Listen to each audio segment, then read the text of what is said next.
hereby call the 2302nd meeting of the Milwaukee City Council to order. Please join me in the Pledge of Allegiance. I pledge allegiance to the flag of the United States of America and to the republic for which it stands, one nation, under God, indivisible, with liberty and justice for all.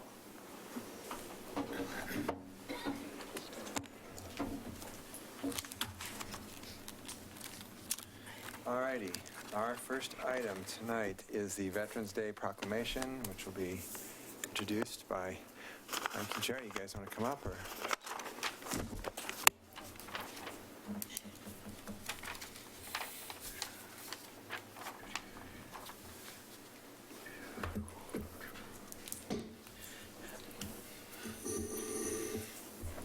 Did you give me a copy? It's his turn to read, if you recall. I got it. Okay. At least we got it covered. I was waiting for the commander. He's the guy. All right, you're on. Mayor Gamba, members of the City Council, veterans, and fellow citizens, thank you for this opportunity to speak to you about Veterans and Veterans Day. Camaraderie, warrior ethos, esprit de corps, all words we can use to describe what it means to be a veteran and to have served in our nation's military. In each other, veterans find community, comradeship, and a sense of shared experiences. We find it at American Legion Post. We find it in the caps and lapel pins we wear. We find it in the decals on the rear windows or bumpers of passing vehicles. As veterans, we are acutely aware of the sacrifices made by our fellow service members. We're equally aware of the cost of those sacrifices. As veterans, we know the American values that our military service bestowed upon our families and upon us. Values of citizenship, justice, freedom, personal liberty, and responsibility. The American Legion was founded after what is now known as World War I. The Legion's purpose was to provide assistance to the veterans and their families in what was thought, I believe, in 1919 to be our last war. There are no more World War I veterans with us today. And I believe that was the great hope in 1919, that there would be no need for the American Legion by today. Sadly, that is not the case. Today, as a number of discharged veterans from the global war on terrorism has surpassed 500,000, the Legion's federally chartered role to support them could not be more profound. Milwaukee's American Legion Post 180 appreciates your recognition of Veterans Day and the service our veterans have made to our city, state, and nation. The members of the Milwaukee Post are committed to continue to serve our veterans, our communities, and the citizens of our neighborhoods. So to those who came before me, to those with whom I've had the privilege to serve, and to those who have followed and will continue to follow in our armed services, let me say this: America will always have enemies. There will always be those that despise our freedom and our liberty. Enemies that wish to deprive us of the American values we cherish. Our veterans have kept us a free people, and our active duty military personnel are today keeping us a free people. Thank you for your proclamation, honoring those who have worn and are still wearing our nation's uniform. May God bless you, and God bless these United States.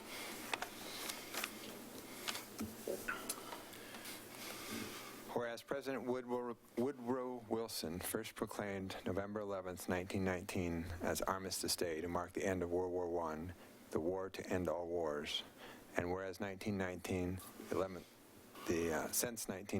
11th day of the 11th month has come to be not only a day to reflect on the lessons of the First World War, but to recognize the contributions made by millions of men and women who have answered our nation's call to arms in the pursuit of world peace.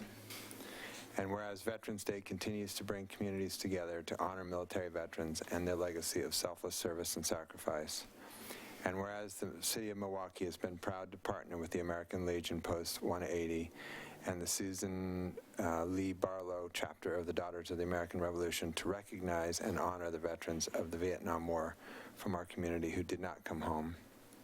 And whereas the City of Milwaukee recognizes the sacrifices made by those who served our country so that all may pursue life, liberty, and happiness.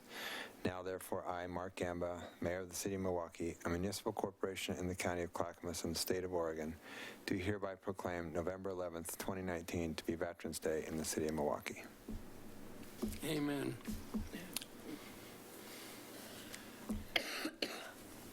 Thank you. Thank you very much. Thank you. Thank you for your service, and thank you for... We have a couple of events, Mayor, that are going to take place in November. One is Veterans Day. We have a concert that we hold annually at the Post.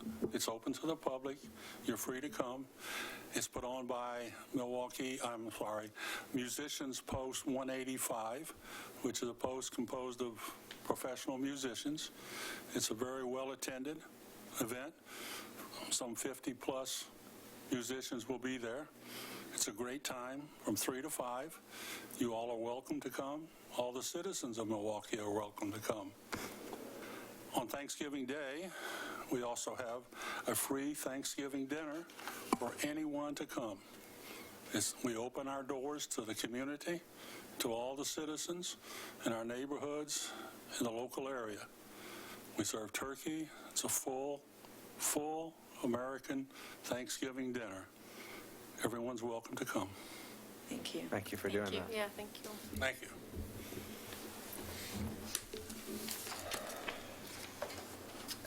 All right. Our next item is the 75th anniversary of the 1944 City Charter. It's a proclamation. This will be introduced by our City Recorder, Scott Stoffer, the Municipal Court Judge, Municipal Court Clerk, Carla Bantz, and Finance Director, Bonnie Dennis.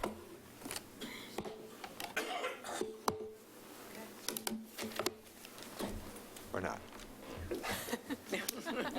She's comfortable. Thank you, Mr. Mayor. And council, give me a quick second to get the PowerPoint up.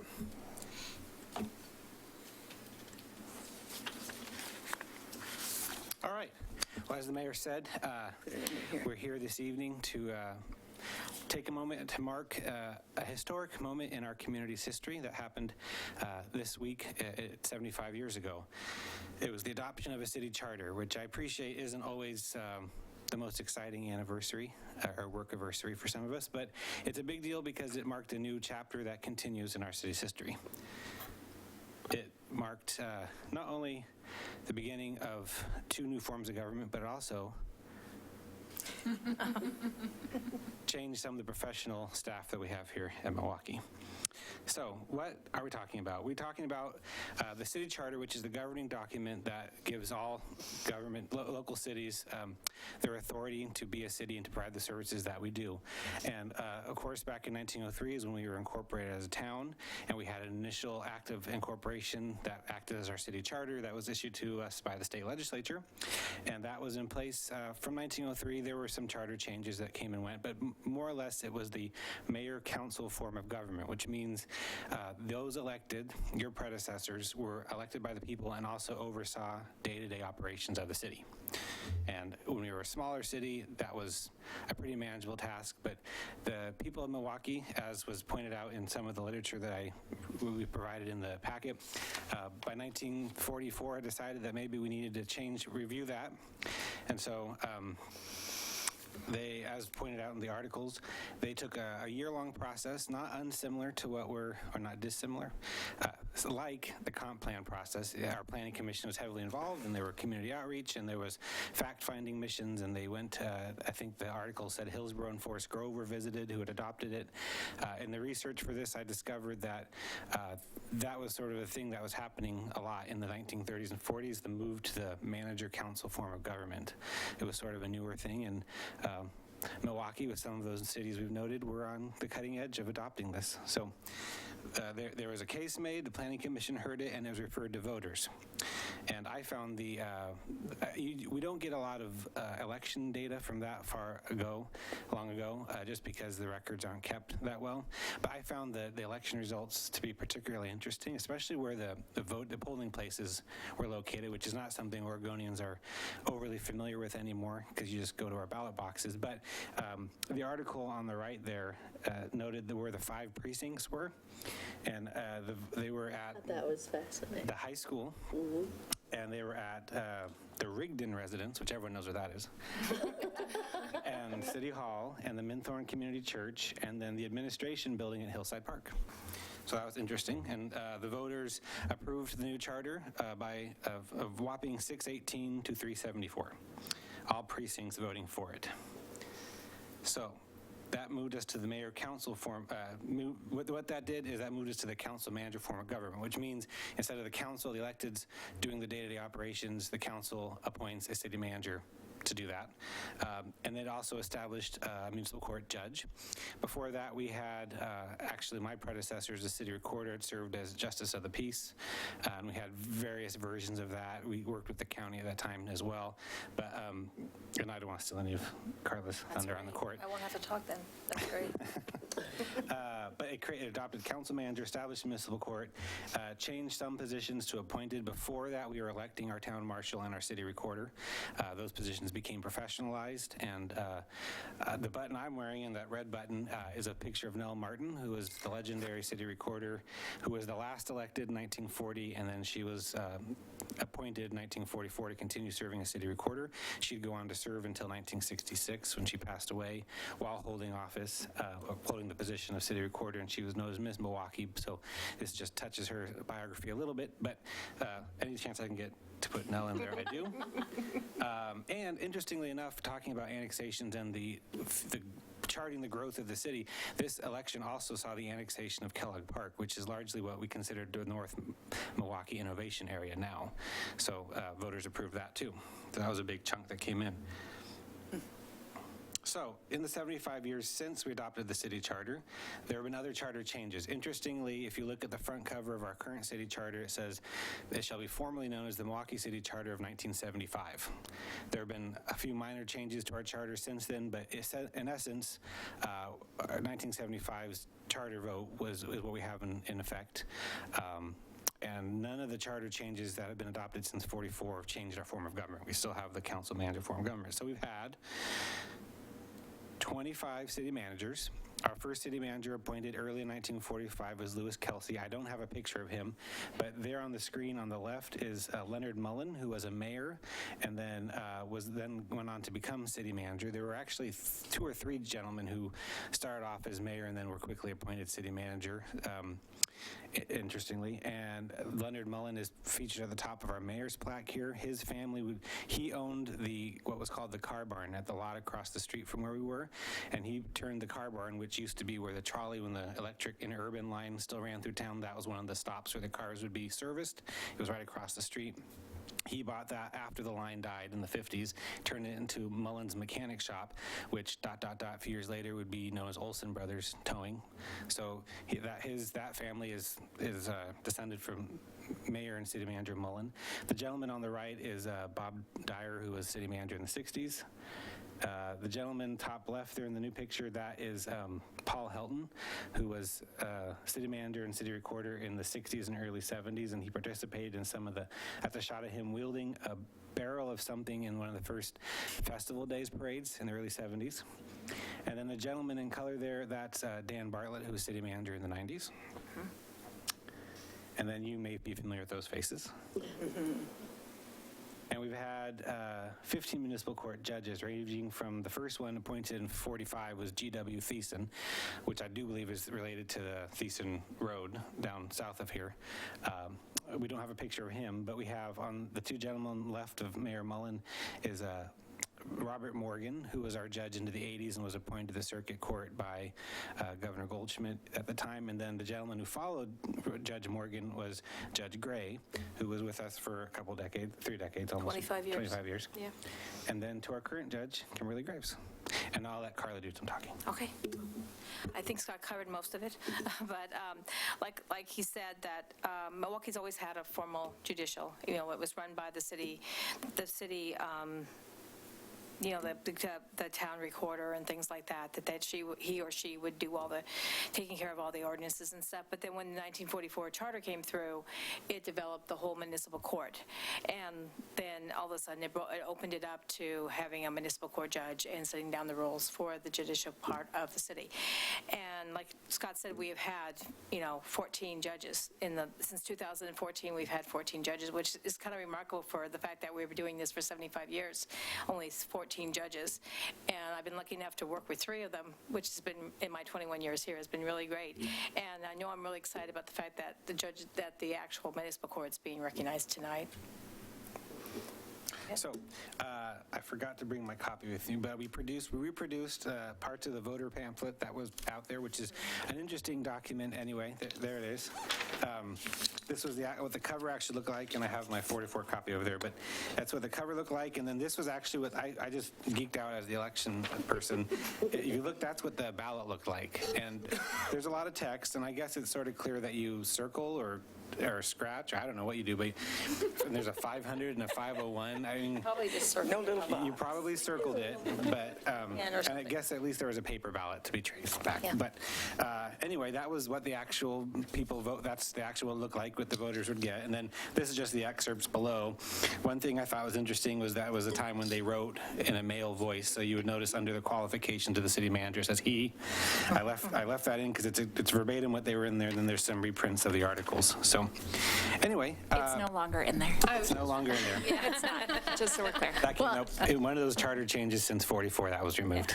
And I noticed they even had proofreading problems back then. Yeah. Chapter 6, Section 24, the manger shall be the administrative head of Judge pointed that out, yes. We also have buttons, as some of you see. We have one that says the court. We have one that says council manager, and then Nell. the limited edition Nell Martin one. So with that, Mr. Mayor, we have 2 more things we'd like to do before we get off here. We'd like you to read the proclamation, if you would, and then the court has commissioned a special gavel, which then we'll ask Mayor Gamber to present to our judge, Kimberly Graves. So, Mr. Mayor. Very cool.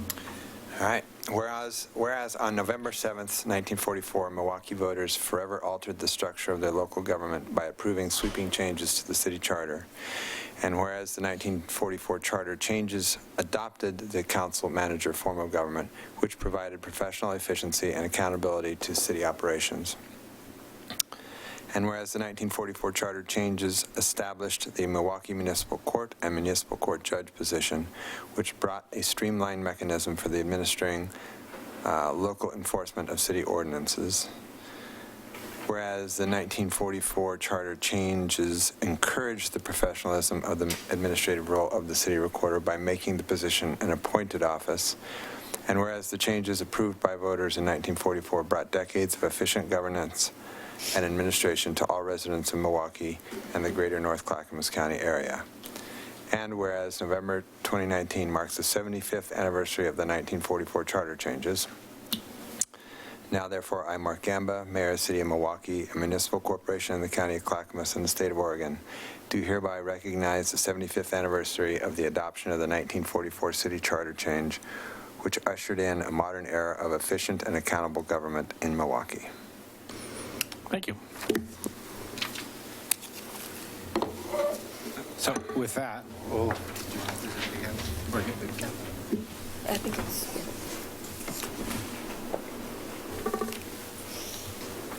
That must be pretty special. It's a beautiful box.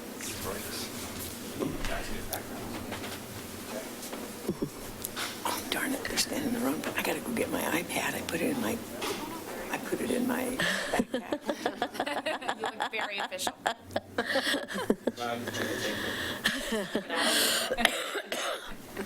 Let's see it. I want to see it. Whoa, nice. The box is beautiful too. Gavel off. Yeah. Yeah. This one's Wow. bigger. It's a beautiful box.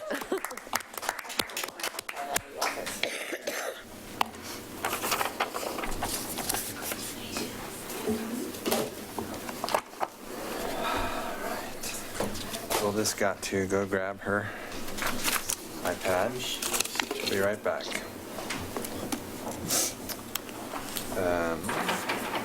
You can move things around a little. Yes.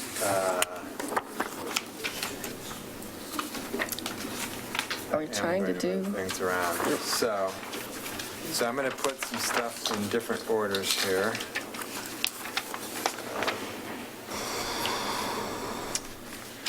We've got the International Energy Conservation Code Resolution. We're going to move that to the end of the meeting so that we have more time to have a conversation about it.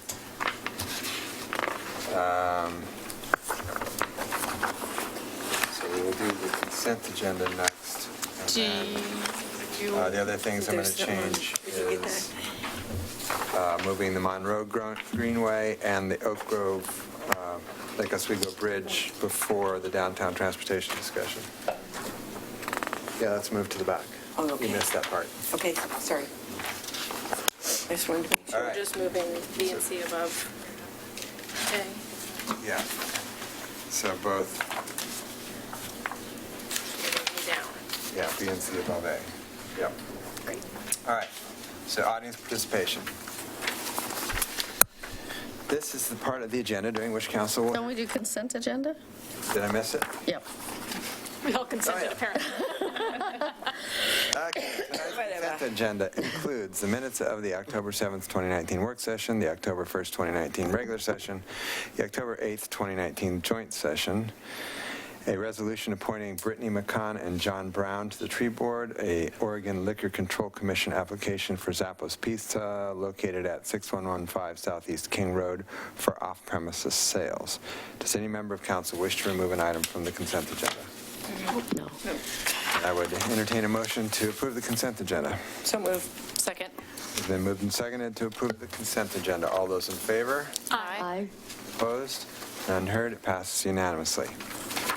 Now, this is the part of the agenda during which council will hear community members' statements regarding city business. Those wishing to speak must fill out the yellow speaker registration card available on the table in the hall and identify item number 4, audience participation. As council has other business items on the agenda this evening, speakers will be limited to 3 minutes each. Because the information provided during the public comment may be new to some councilors, the city manager will respond at the next council meeting to those comments that require follow-up.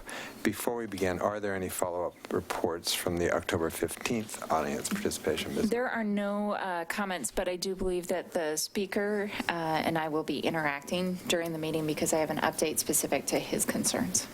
So just as a heads up, it's about the painting of the curb near his property. So I'll give you the update at that time. Okay, cool. Charles? Because he brought paint.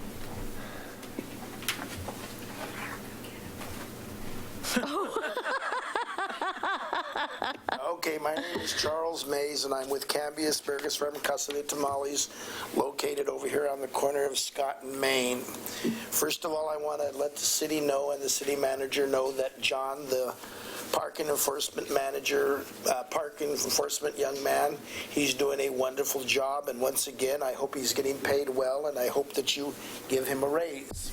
He is wonderful. Okay, so I just want to let you know on that there. But I have a problem now, which has been going on for 15 years.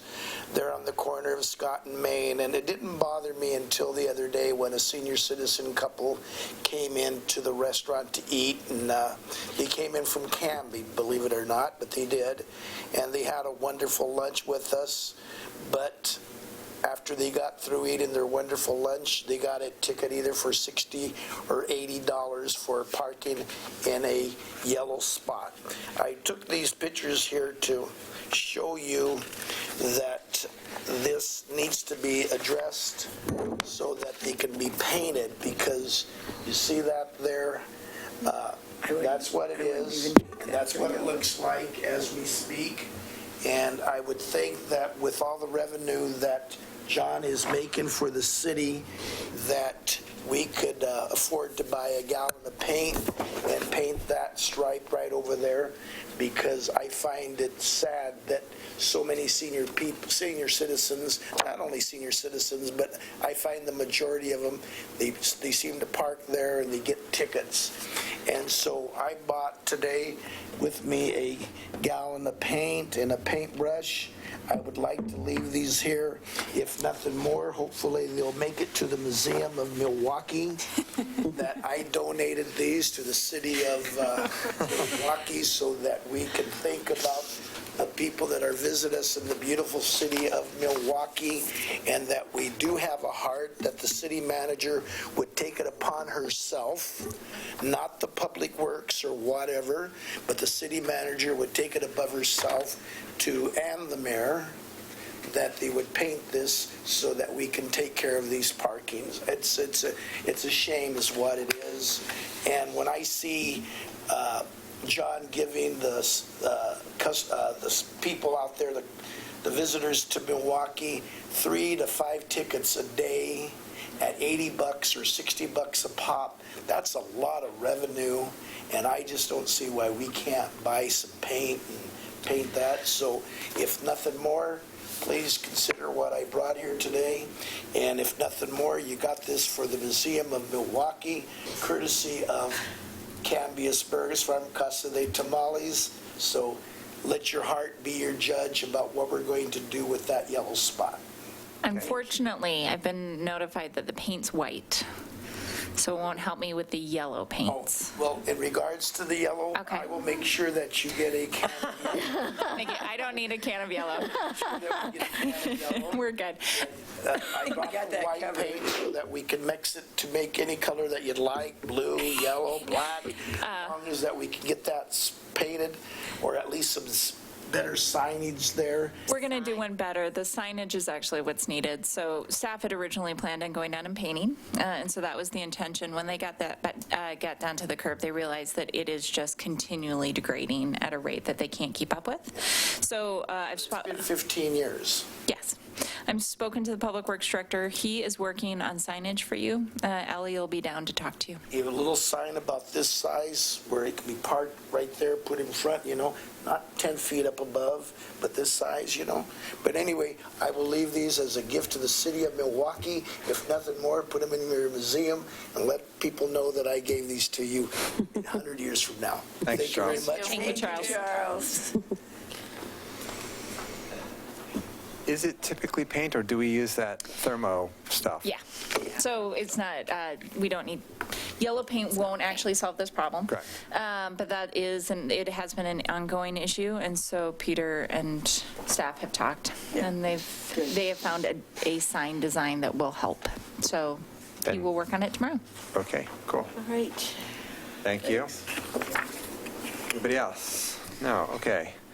So we're going to go to the Monroe Street Greenway, Neighborhood Greenway update, Kelly Brooks, so that Kelly can go home and actually celebrate her actual birthday, which is actually today.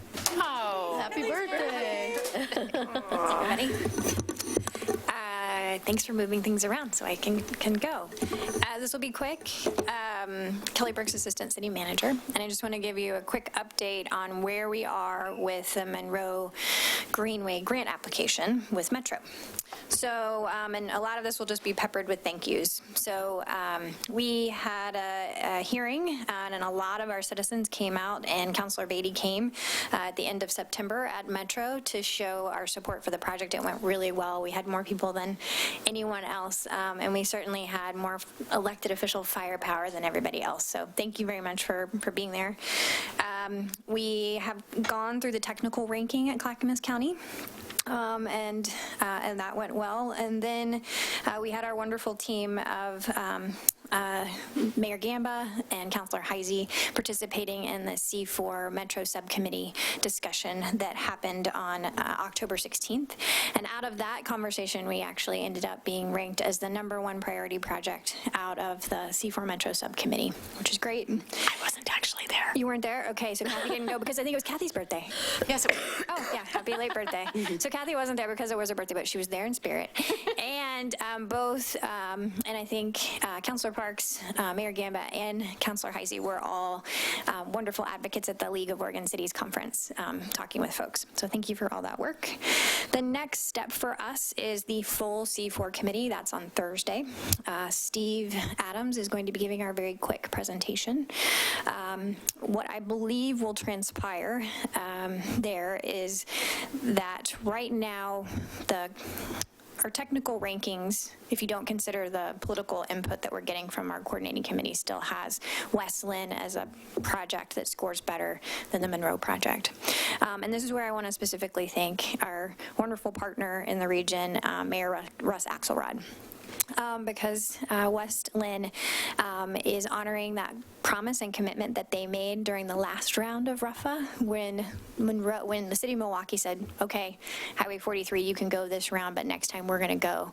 So they're pulling back and saying, yes, we want to support Monroe as a region. And I believe with that action, that will then end up giving it and sending it back to JPACT, which is the next stop on the approval train, to have it end up on the funded list at the JPACT table. So JPACT will get a new list to look at that will include the C4 recommendation on November 21st. Then it goes back to TPAC. They talk about it some more. I'm not quite sure what they do with it, but hopefully reaffirm and make any final tweaks. And the final vote at JPACT is December 19th. And then Metro Council should be blessing the final list and all of the Regional Flexible Fund and MTIP allocations at their meeting in January. So we are not done yet. It won't be done really until we have that Metro Council approval. But I feel hopeful that the conversation will go well on Thursday night. It is this step and this assistance, this partnership with West Lynn is very critical. So I really want to particularly thank them and thank their leadership for working with us on this. So yeah, so that's kind of where we are. This, just to recap, it's the $3.8 million grant request. This would be in addition to just over about $5 million total that's coming from the state to help cover the costs of the 224 signal and then some additional Monroe Greenway work separate from that. And it's all falling within the 2021 to 2024 timeframe. So that's where we are. You all, my wonderful C4 people, did I leave anything out? Are we already working on engineering for Yes. it, or we have yet to? We are, right now, we're actually compiling the RFP, which we hope to actually get out just after the first of the year and get a design consultant on hopefully early in the next year. So we are moving it ahead, but we haven't selected a consultant just yet. So, and that will be something that we want to engage people on. It's a big contract. So, yeah. It's very exciting. Thank you. Yeah, that's everything. Thanks. Thank you. Good job. Yeah, Kelly did a lot of great work in there, too. We really did. And happy birthday. We couldn't have done great advocacy without all of the cool stickers she made for us at LOC. Did you want Kelly to stay for Oglo, or are you fine? You sure? Okay, cool. So the next item we'll do is Lake Oswego Bridge. It's the Oak Grove, it's been being called Oglo. The Willamette River The Crossing. current advocates are calling it the Willamette River Crossing. It is a proposed bike pedestrian bridge that would cross, the current most likely plan is that it would cross between Courtney Avenue and Oak Grove and land in the park, Foothills Park in Lake Oswego. And it's kind of L-shaped. It's kind of L-shaped, Yeah. yeah. There are two other options, which will assuming the process continues, which this is very, very first steps of the process. The only point of this current step in the process was to determine, is it feasible? That's literally all this is supposed to do. The next step will go through all the processes around, is it environmentally sound? Is it, will it affect neighborhoods badly? Does it, all that stuff. And that's a $500,000 process. So that all the questions that folks have been asking, it's actually the next step where those questions get answered. This was literally, is it feasible? If this were funded, does it reduce the funding that's coming to that's supposedly coming to the corridors, including the ones, obviously the ones in Clackamas County? Does it affect that? God knows what that negotiation would be. Right now, the Oglo is considered a Tier 2 project, which we won't even be talking about, apparently, at the T2020 process until the decisions have been made as to which of the Tier 1 projects have been chosen. There is a fair amount of pushback on actually 2 of the Tier 1 projects in Clackamas County by about a third of the T2020 committee.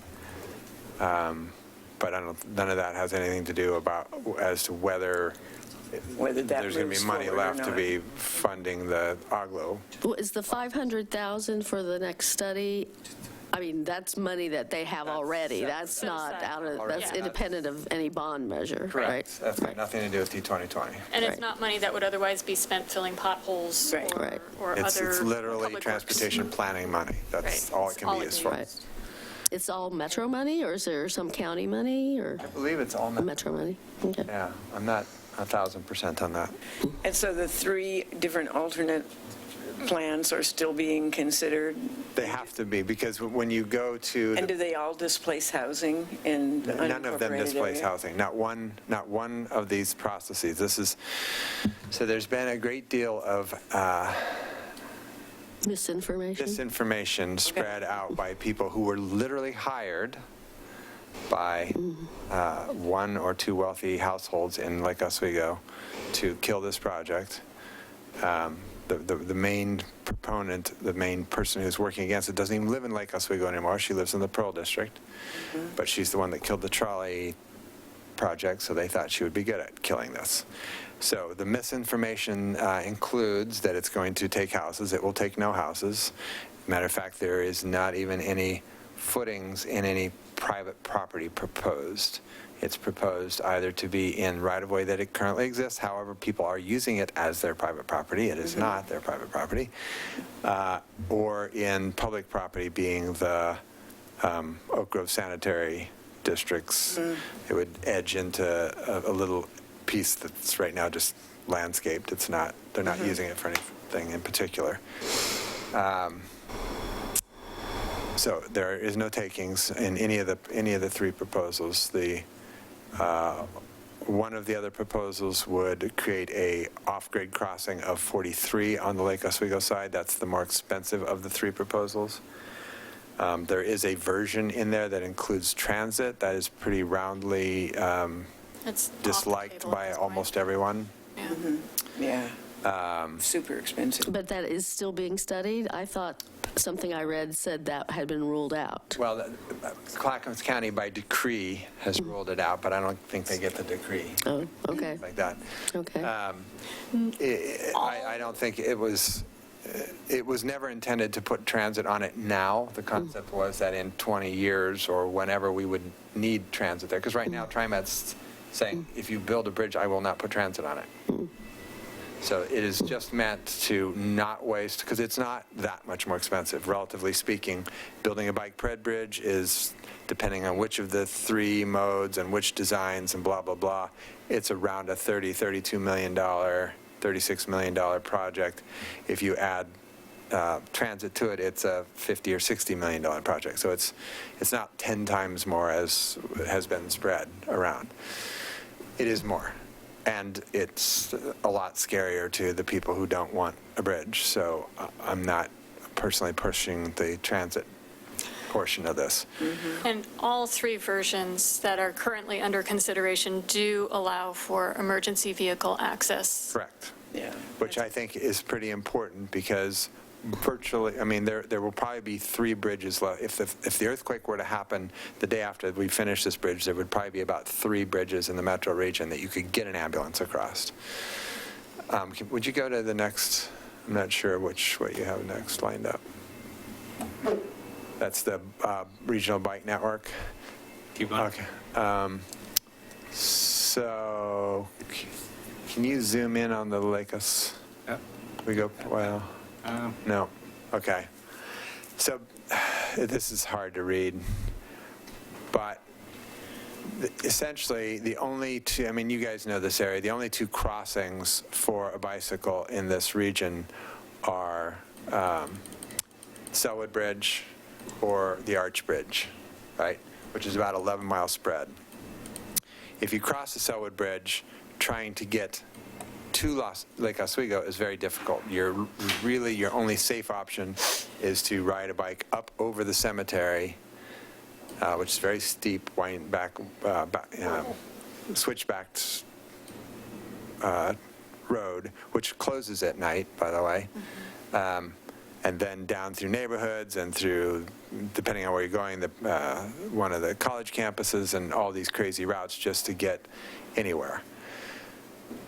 43 is a death trap to ride a bike on. The other option is to come up the Arch Bridge. The 43 in West Lynn is not awesome either. It's not quite as deadly as 43 north of Lake Oswego, but neither one is a good process. The first day I went to the meeting, the first meeting of this committee we went to was at the City Hall in Lake Oswego. And before I left, I calculated with Google Maps what it would have taken me to ride my bike to the point where the bridge would start and from the point where the bridge would end to the Lake Oswego City Council chambers. And it was roughly a 15-minute ride on a regular bike, not on an e-bike. It took me 35 minutes to drive there from the exact same place. So the point is that this piece of infrastructure would dramatically increase the options for people in Lake Oswego to commute, even to Portland by bike, by coming across the bridge, going up the trolley trail and the Springwater Corridor. It would also allow them to use the Orange Line, because you come across the bridge, you're right there. a very short ride to the light rail line at Park, and it allows people who live in Milwaukee, Oak Grove, Gladstone, who work in Lake Oswego or West Lynn, a very safe route also, which, as I pointed out, is a much faster commute in many cases than what you could do in a car. Also, there are good restaurants over there I would like to eat at, but will not drive to. Correct. There's that too.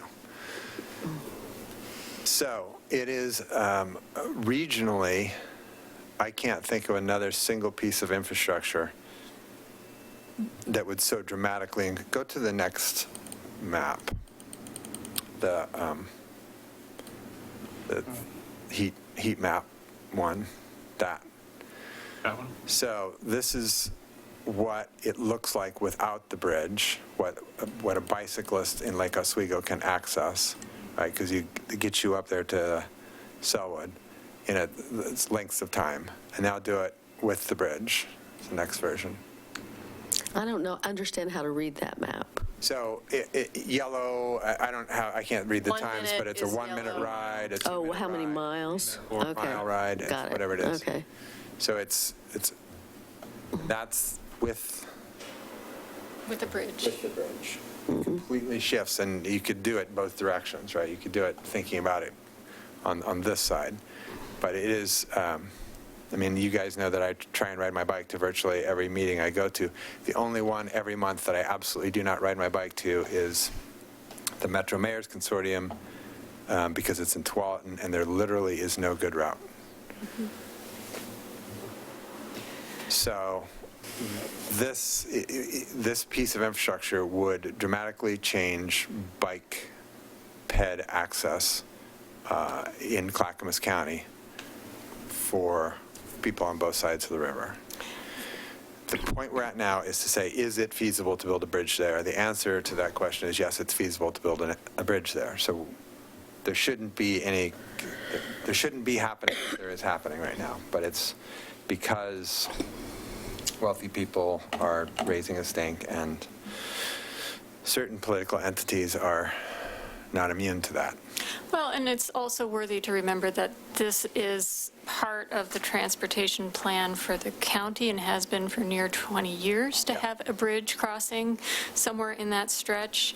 It's worth remembering that Bike Milwaukee in 2013, as I was reminded earlier, was a strong advocate for including a bridge like this. We have a clear, strong history of regional and Milwaukee-based support for a bridge crossing that serves our community somewhere in this location. And the last time Clackamas County did their TSP, the single most preferred project on the entire list of the entire TSP was that bridge, and it wasn't by like 20 or 30. It was by orders of magnitude more popular, more desired than any other project in the county. So what we have is a resolution that basically says we should move to the next phase, which is to do all the environmental work and the work with the neighborhoods and all those things to see, okay, yes, it's feasible. The next question is really, should we do this? Mm-hmm. And that's the decision point we're at now. And so since I sit on that committee, I'm asking to pass this resolution to support moving to the next step.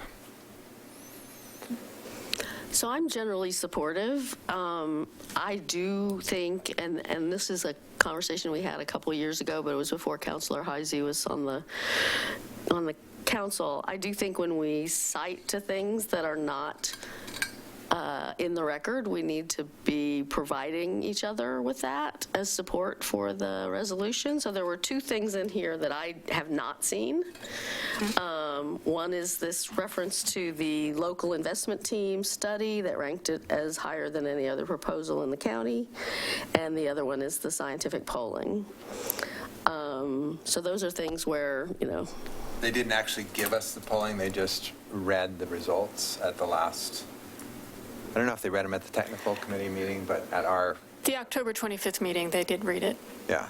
That's how I was aware of it. So, and I believe the number was 58% on both sides of the river favored it. And I don't remember if that was strongly favored or, I don't remember what the definition was of favored, but.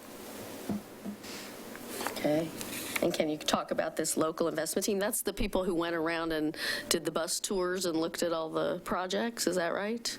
That is who that is, I know yeah. Greg Shamoff was on that, as was That's the local Nina investment from team for Northwest the Natural. T2020 process. And basically, they didn't get to tour that project. They were asked because it was a Tier 2 project and because it was going through its own process, so they didn't give it to the LIT to go through their process on. It was doing its own process. There were two other projects within the T2020 process that did the same thing, where they pulled them off of the LITs because they were already in process of their own. Would it be more accurate to refer to the county's TSP instead? Well, they're both accurate. I mean, in the LIT, when they were asked about the project, it was described to them relatively briefly, and they were asked about it, and all of them went, yeah, we should do that. But we're saying here ranked it higher than any other proposal in the county. Right, and that's why I'm. The only one that got a unanimous, yeah, we should do it. All the other ones got people who said, no, we shouldn't do that. Monroe, or Highway 99, McLaughlin got the second highest, and that was 9 of the 11. 82nd was right in there, 8 or 9. Sunrise Corridor was an even split, 50-50. And the C2C was only one person thought we should do it. And I But started. those all made Tier 1, though, too. Well, that was the Tier 1 process was before Right, the LITs. yeah. Those were set up beforehand by Metro. Frankly, the process that we went through to decide what was Tier 1 and what was Tier 2 was not awesome. I'll put it that way. If you were to point to a place in the record, because after I received your email earlier, I did go digging around a little bit quickly to see if I could find where I could point you to in the record on Metro's website. Do you have any sense? Which Looking of at the- the final report on Metro's website, just trying, is this? what Yeah, you're I feel recalling? like it would There's a be in the final report. Well, and if you can't find it, you could leave that sentence out and just That's true, too. do the other whereases. Sure. It's not worth There's an- losing sleep over. I mean, I was gonna say, there's plenty of whereases, even without it. Yes, there are. Well, you know what, I mean, But no forthwiths. we can, thank goodness. So pull out the lit one. I don't Don't care. you? Yeah. Okay, so we're striking the lit one. Okay.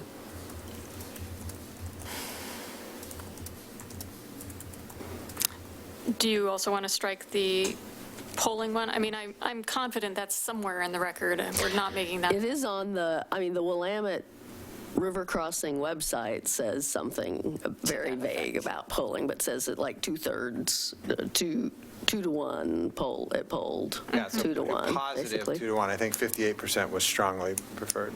I feel like it probably was, because that feels low. Yeah. So you know how they do it. mean, Prefer, Don't care. oppose, strongly oppose. Right. No, I mean, if you guys tell me you heard that read to you at a meeting, I'm fine with that. I don't need to see it. Okay, so we'll strike. doesn't get us to Whereas one is page. that on the lit? It doesn't? Second from the bottom. Okay, Got it. okay. 1, 2, 3, 4, 5, 6, 7. So the 8th whereas. Okay. Any other questions or conversation, comments? Mr. Mayor, I don't know if my mic's on, but I might recommend that it be read into the record since it wasn't included in the packet. Okay. Do you want to read it since I've been reading all night and you wrote it? Sure. Do we have a resolution number that I should read? It'll be signed later, don't worry about Okay. that. Did you have a question? I was just wondering about process. Are we making a motion to approve Yeah, how the do resolution you before accept she a reads it, resolution? so that we can minimize how many, I mean, does it matter? What's the, I don't think it generally matters. To me, it just makes sense to put it in the record and Great. make a motion Okay. to accept. that's great. Okay. A resolution of the City Council of the City of Milwaukee, Oregon, in support of the Willamette River crossing.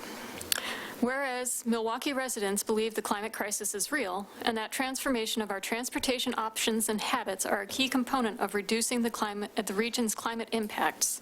And whereas transportation emissions account for 29% of Milwaukee's carbon footprint.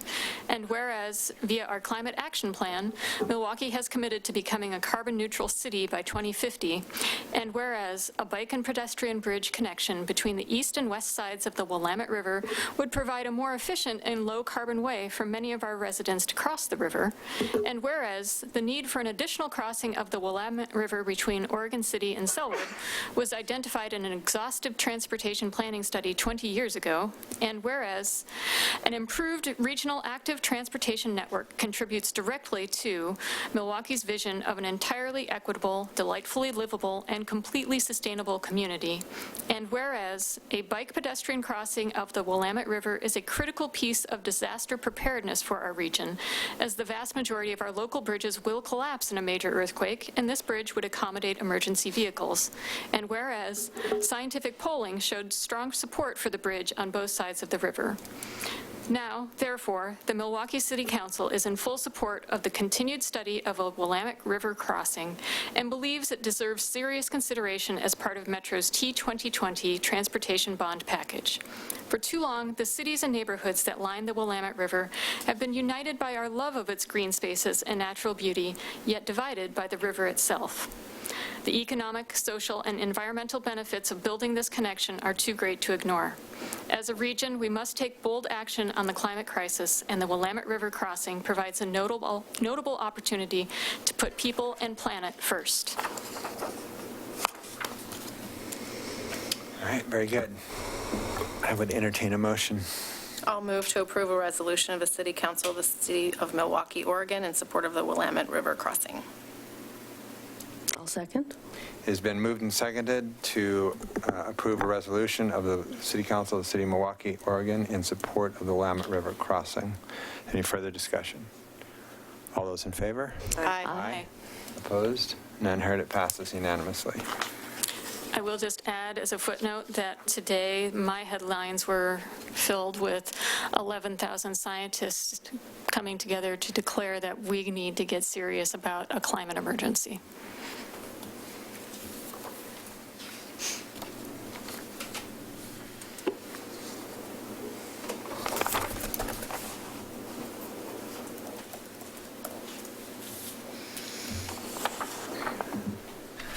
All right, very good. Thank you, guys. Next up, we have the downtown transportation modes, a discussion which will be led by our project manager. God, I couldn't get that any wronger if I tried. Allison Wicks and Chief Straight.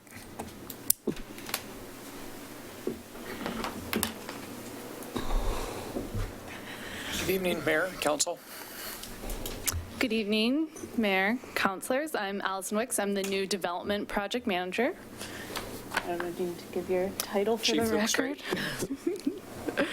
And we're here tonight to share an update on the downtown parking management strategy and discuss the use of skateboards, roller skates, and inline skates as an alternative transportation modes, particularly in downtown Milwaukee.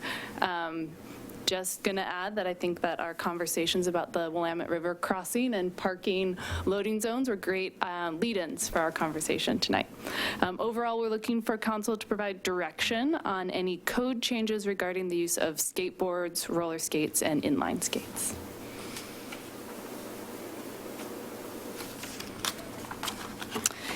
In September 2018, City Council adopted the Downtown Milwaukee Parking Management Strategy. The strategy lays out near-term, mid-term, and long-term strategies to improve the efficiency of the city's parking systems, and it provides a solid foundation for decision-making and for accommodating future growth in downtown Milwaukee. In total, there are 32 recommended strategies across 9 categories, including policy, system management, improvements to on-street and off-street parking systems, which is where we would see updated signage for our on-street parking system, awareness, access, residential parking, new capacity, and a set of strategies around integrating alternative modes in downtown. This includes walking, bike, transit, and could be expanded to consider other transportation modes, including e-scooters, skateboards, inline skates, rollerblades, and other human-powered devices. In the first year of implementation, the city has moved forward with near-term parking management strategies, including increasing parking enforcement. In November 2018, the half-time parking enforcement position was adjusted to a full-time position. And the city is also engaged with community groups, including the Downtown Milwaukee Business Association and the Historic Milwaukee Neighborhood District Association.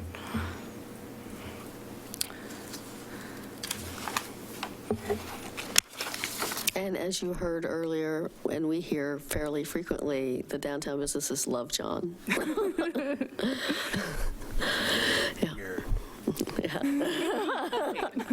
Nobody loves parking enforcement. This is trying to keep people moving. Yeah, they want them switching up. Nice about it. That's the thing. He's really very kind I mean, you're good at your job.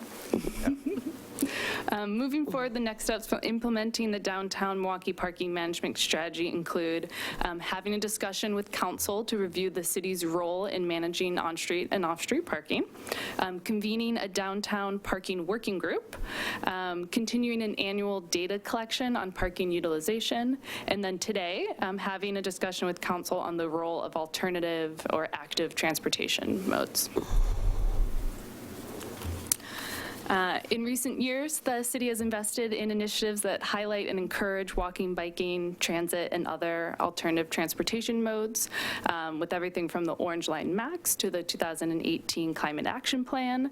And then more recently, the city launched a one-year trial with Lime e-scooters.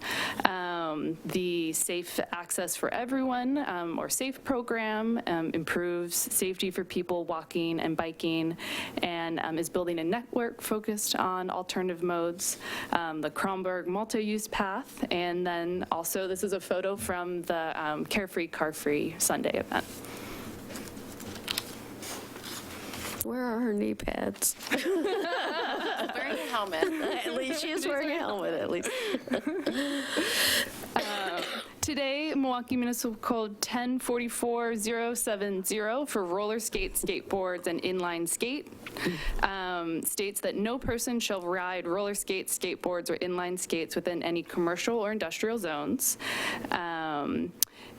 As shown on the map attached to the ordinance codified in this section, use the above devices in any commercial or industrial zones except where authorized is prohibited. Use of the above devices is allowed in residential zones except where prohibited. This is a map of the commercial and industrial zones. This is where skateboarding is currently restricted, and a map of our downtown restricted areas as well. So I'll have Chief Straight share about our recent enforcements. So as you can see, there has not been a lot of enforcement on the issue. In the past 10 years, we've issued 2 citations. I was not able to dig up any specific details on those events, but something probably significant had to happen to result in a citation. It certainly isn't unusual to see skateboards in downtown. We mostly have focused on education and trying to generate voluntary compliance with the current code.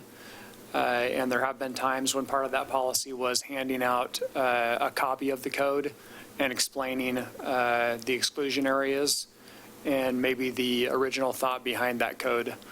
But 2 citations in the last 10 years is all that we have issued. And we certainly recognize that that code may not be our final destination. We've known that maybe for years, that there could be some change coming, and that certainly influences the level at which we would make any attempt to actually enforce the issue versus try and generate as much voluntary compliance as possible. Was there an issue when I seem to recall 2 or 3 years ago, there was an issue with downtown sidewalk roller skateboarding and the downtown businesses complaining? There certainly are times when we'll hear from the downtown business community that it is still at times a source of frustration. Obviously, John Simkovic is one of our good sources of information because he walks laps down there literally full time. So he's probably the most valuable source of information we have.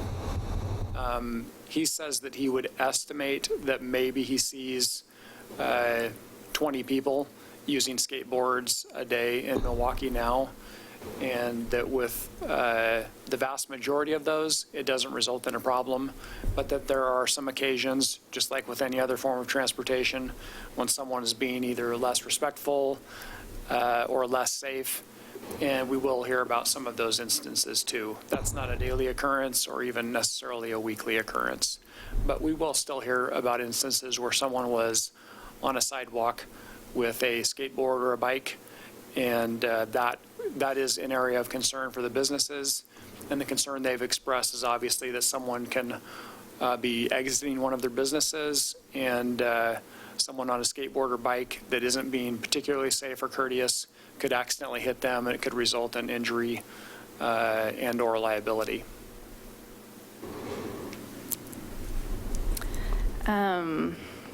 So we've looked at we've done some preliminary research on codes in neighboring cities on skateboarding and other human-powered devices. So for example, Oregon City allows skateboarding on streets and on sidewalks, but calls out careless skateboarding within their code. City of Portland does not allow human-powered devices on sidewalks downtown, but does allow them in the street. They have designated preferred skating routes and a maximum of $25 fine. Lake Oswego allows skateboarding on streets and sidewalks, but has skateboards yield to the right-of-way to pedestrians to prohibits hazardous riding. And they allow them on sidewalks even in their downtown? Mm-hmm. Interesting. So in the city of Portland, where they don't allow human-powered devices, do they allow the electric scooters on the sidewalks? Not on sidewalks. And then I think, the level of enforcement of these codes is another question altogether. So I just wanted to show that there's many different ways that cities are dealing with this same issue. So that kind of gets us to our question, which is, does council wish to revise the regulation for roller skating, skateboarding, and inline skating? And if so, under what conditions are these activities appropriate in commercial and industrial zones?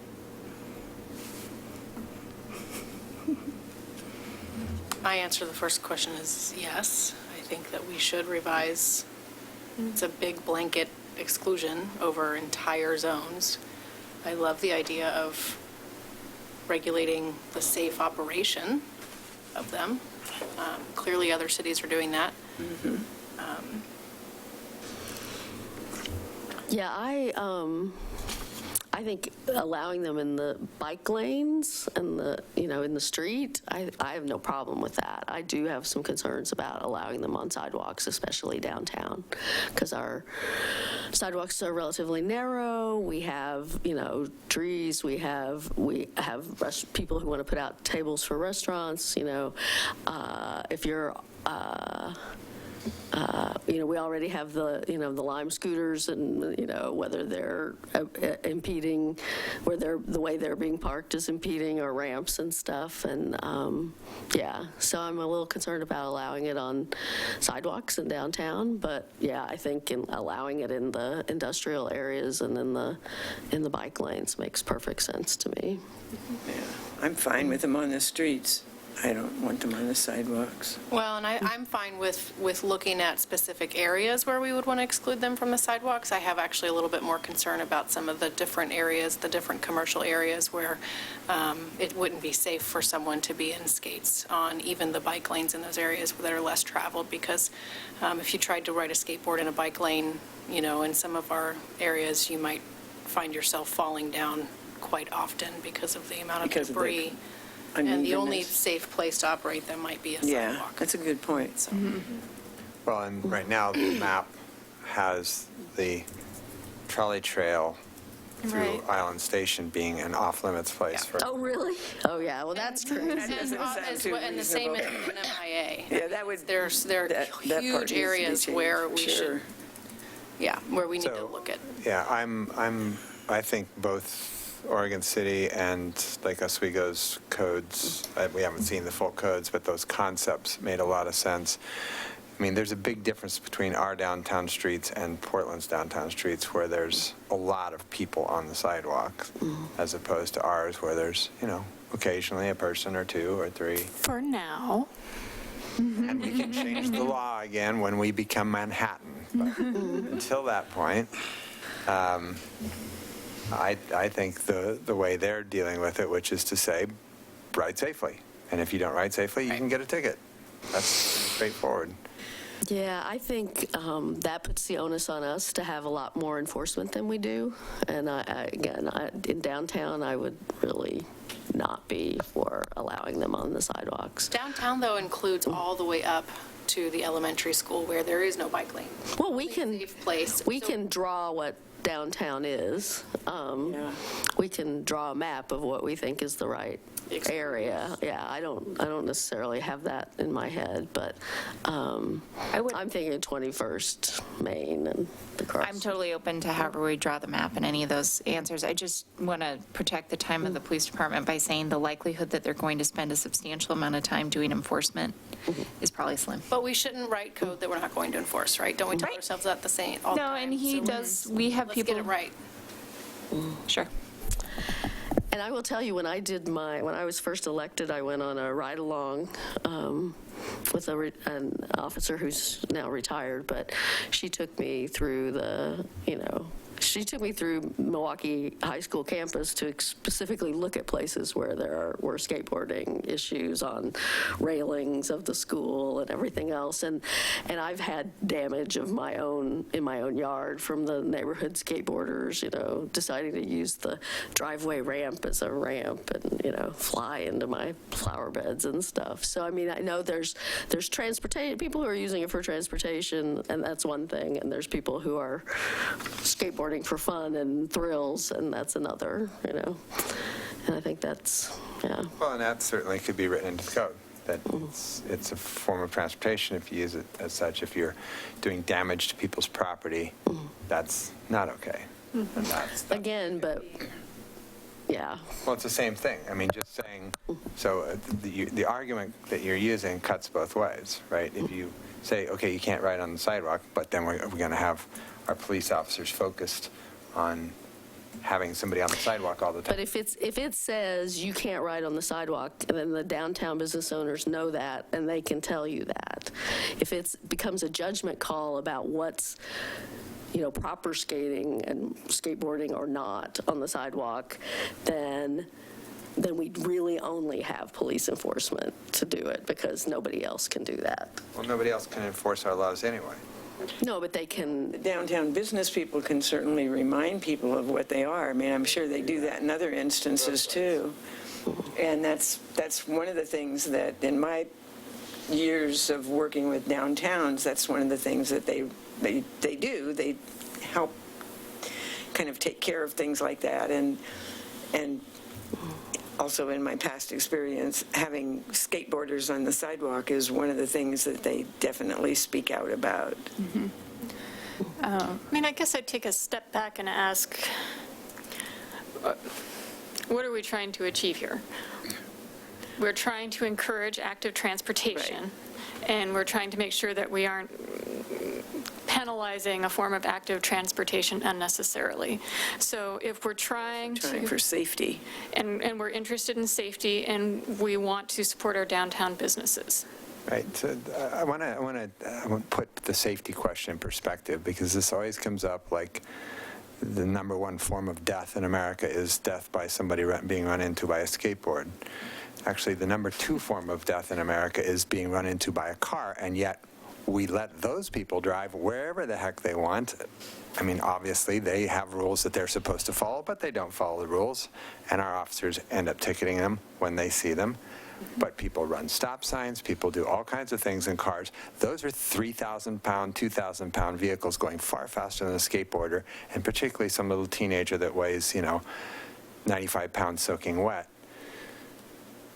The odds of death by skateboard are very slim. The odds of serious injury by skateboard are also very slim. And we get all worried about what they're going to do, but we don't seem to have the same concerns or worries about cars. We have so normalized the injury by car in this country that we're perfectly fine having cars everywhere. We have this rule. I'm going to take this a step further. No cars downtown? Is that what I hear? We don't allow cars on the sidewalk. I mean, we allow cars, and we don't allow bike riding on the sidewalk, but our bike parking... We don't let cars on the sidewalk. Our bike parking is on the sidewalk. So in order to get to your bike parking, you're theoretically supposed to get off your bike on the street, walk it up to the bike parking, but we don't make the cars get out of their cars and push their car across the sidewalk into the parking place. Come on now. It's the same That is the same. Precisely the same. Really? Who's going to get hurt if a bicyclist is going 3 miles an hour to their bike parking place that's 8 feet from the corner of the curb? Who's going to get hurt? Who's going to get hurt if a pickup truck, even going 4 miles an hour, runs over you? They will, if it's a pickup truck and stuff, but... Or a Fiat.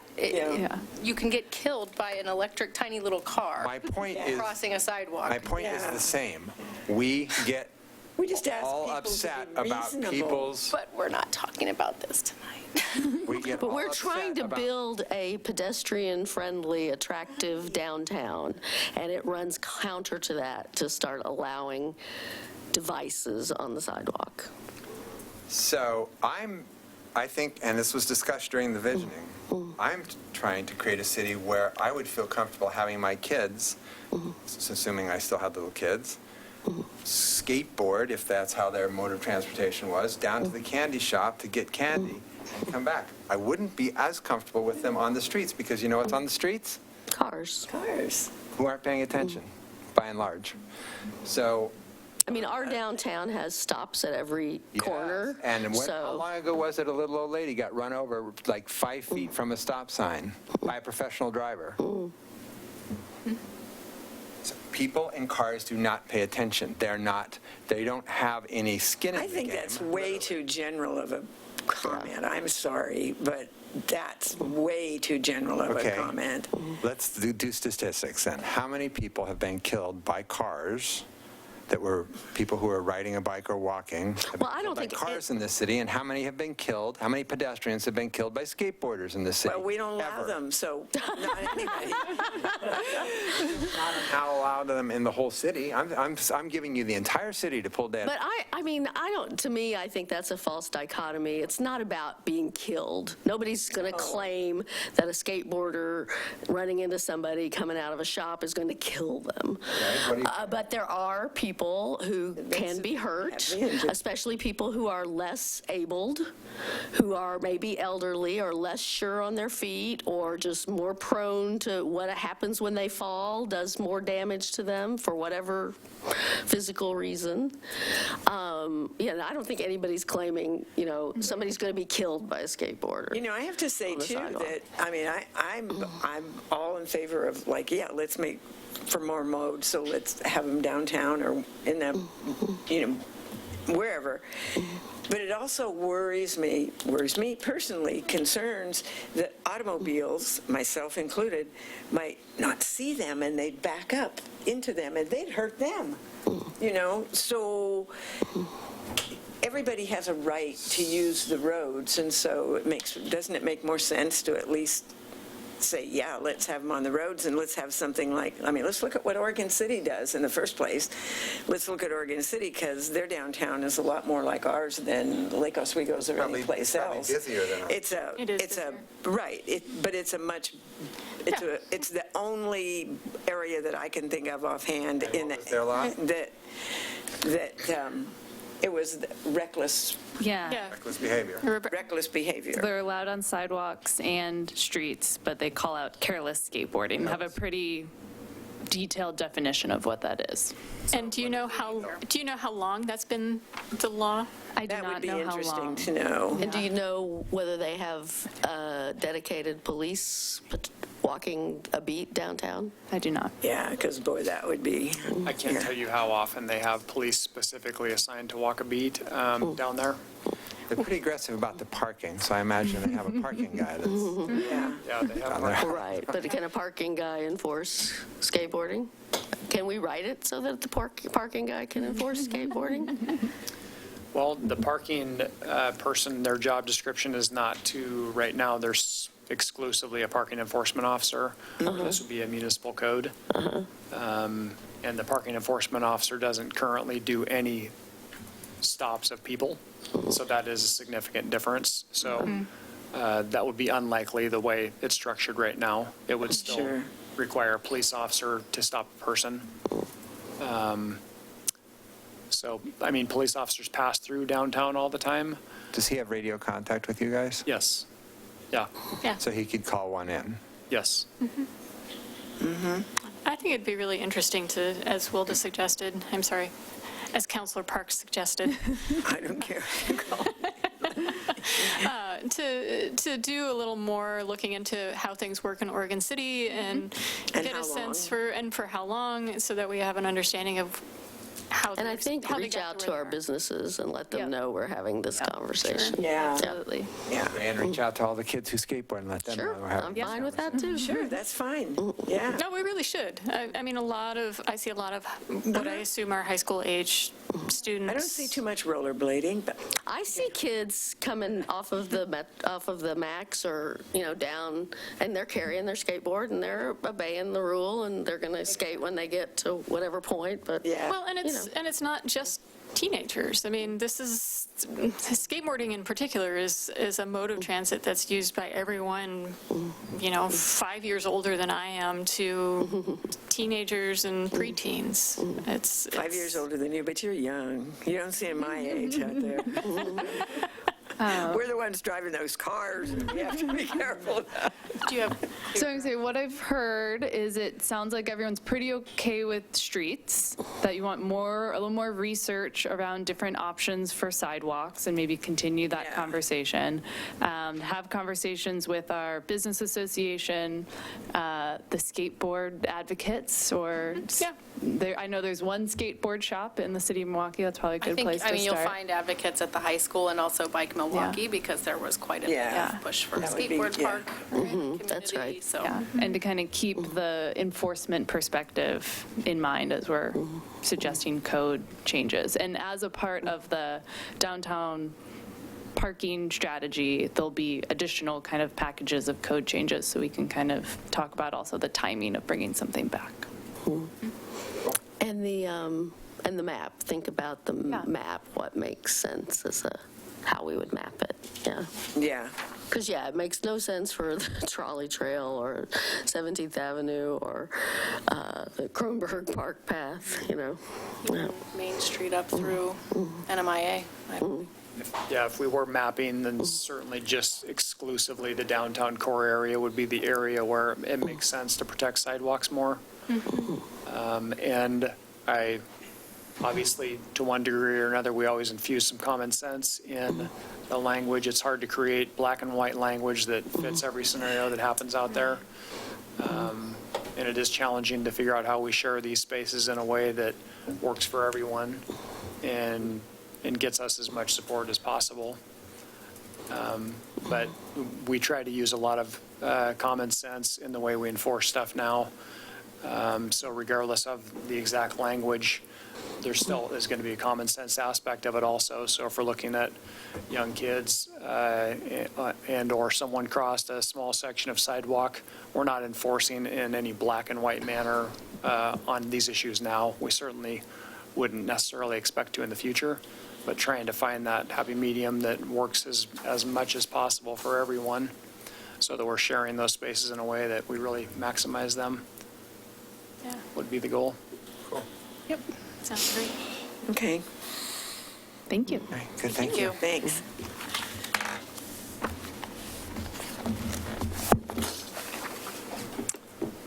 Okay, so that's through our other business, yes. Don't let me forget the Don't have the resolution. Oh, yeah, so energy code IECC. thing Yeah, the energy thing and at the end then of the the evening, so.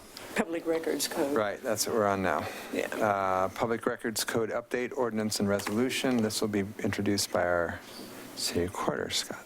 Yes, thank you, Mr. Mayor. Hopefully the next two items hopefully are pretty straightforward. You've seen reports on them before, but to refresh your memory on the public records updates, the legislature made some changes. For cities, it really equates to timetables in terms of how we have to respond to records requests.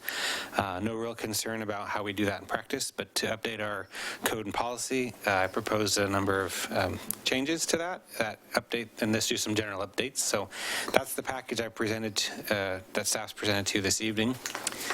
There's two actions requested on this to amend, to update the municipal code, chapter 2.35. There's an ordinance that repeals 1786, Ordinance 1786 from 1995, and it's the same language but with the updates we noted and discussed last time.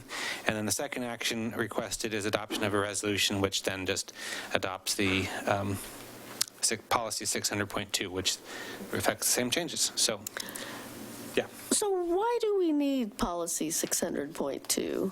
What does it say that this law doesn't already say? I think it's the in practice part. So the code sets the law, it tells us, hangs our hat on the ORSs and all that stuff, OARs. And the policy, my understanding is it's like our version of the OAR. So the ORS, the Oregon Revised Statutes, is the law, letter of the law, but the Oregon Administrative Rules are how it's actually done. So policy 600.2 is how we actually do it. Okay. Or roll it out. And I appreciate that we also have that other document that I have in there that sort of reads a lot like policy 600.2. But that's my understanding, that the policy is our administrative rules. So you hand these out to people? We post them on the website, all of the city's policies, and this is one of 100 or plus. If you go, it's a little buried, but if you go to Human Resources, under that they have policies. All the city policies are out there. Well, but there's a thing on the website to do a public records request. And there's, I can't remember what happens when you click on it, but does it take you to this? Does it pop this up, or does it? I should. No? I'll make sure it does if it doesn't, but I haven't visited that for a while, but this was my trigger to revisit to make sure that the current language is there. But yeah, and then, so the policy is how we administrate the rule, the ordinance. But I mean, I guess what I'm getting at is, do we also then have a form that says, that distills this into a form? Oh, yes. Oh, yeah. For sure. So we're really saying it three different ways, and the state's saying it, we're saying it in a policy, and we're saying it on a form? Right. The form doesn't say the exact same thing. Our form is pretty straightforward. It's basically contact information, then a free text field, and it's a web form. We have a PDF if people want to submit electronically. I mean, not electronically. But our form is mostly telling us who they are and what they want, with links to the policy, and a reference to the code. Okay. So. Yeah, and I'm thinking out loud now, appreciating that how to make a public records request is pretty much our policy, but just restated. So redundant, probably. Well, but it's an important thing to be consistent and clear about, because this is one of the places where the public makes some really important interactions happen with the city. So I don't see any problem with a little redundancy here and there. And there's a link to our budget, because there are potential fees involved. Generally, if it's a request that can be handled within 30 minutes and staff can provide it pretty quickly, we don't charge. And that's the vast majority of our building and police. And I did get a number for you. 315 is our average number of records requests a year. In a year? In a year. Okay. There was... I thought somebody said it was that many in a month or something. Not in a month, in a year for us. Okay.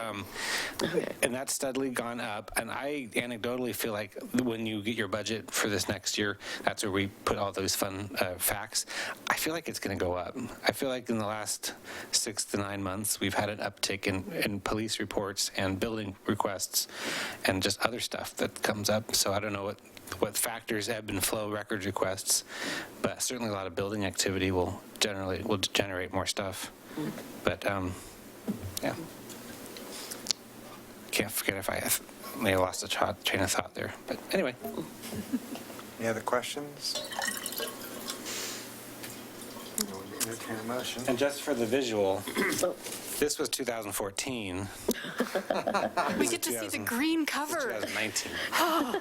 They're the green cover. They're really excited. Interesting. Pretty close. Is it a smaller font, different font, with closer kerning? I mean, it's probably The the same state doesn't amount. get that fancy that fast. They just, anyway. Okay. I move for the first and second reading by title only and adoption of the ordinance amending Municipal Code Chapter 2.35 and repealing Ordinance 1786. I second. It's been moved and seconded for first and second readings by title only and adoption of the ordinance amending Municipal Code Chapter 2.35 and repealing Ordinance 1786. Is there any further discussion? All those in favor? Aye. Opposed? None heard. It passes unanimously.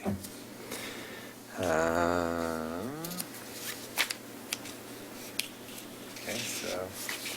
So, Ms. Ober, will you please read? read it. Where is it? Oh, okay. Yes. An ordinance of the City of Milwaukee, Oregon, amending Municipal Code, Chapter 2.35, and repealing Ordinance 1786. And again, an ordinance of the City of Milwaukee, Oregon, amending Municipal Code, Chapter 2.35, and repealing Ordinance 1786. And Mr. Stoffer. Councilor Heisey. Aye. Council President Falconer. Aye. Councilor Beatty. Aye. Councilor Parks. Aye. Mayor Gamba. Aye. Motion carried 5-0, ordinance 2185. Okay. Public Keep Records going, Wilda. Code update. Here we go, okay. The resolution, I move to approve the resolution adopting revisions to City Policies 600.2, Public Records, and repealing Resolution 72-2007. I second. It has been moved and seconded to approve the resolution adopting revisions to City Policy 6002, Public Records, and repealing Resolution 72-2007. Is there any further discussion? No. All those in favor? Aye. Aye. Opposed? None heard. It passes unanimously. Thank you very much. Okay. Thank you.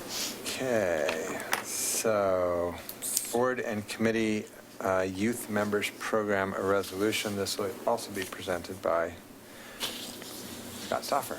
This is just your night, huh? Yeah, last one for me though tonight. So this is also pretty straightforward. Back in October, I think we brought to you a staff report that laid out a program for finding youth in our community who want to be actively engaged in 7 of our city boards, commissions, and boards and committees. Since then, we went back and we heard the direction that that is something council would like to do. So we have continued our outreach. We haven't yet met up with Rex Putnam High School's administration, but we have a meeting to do so. And we've heard nothing else.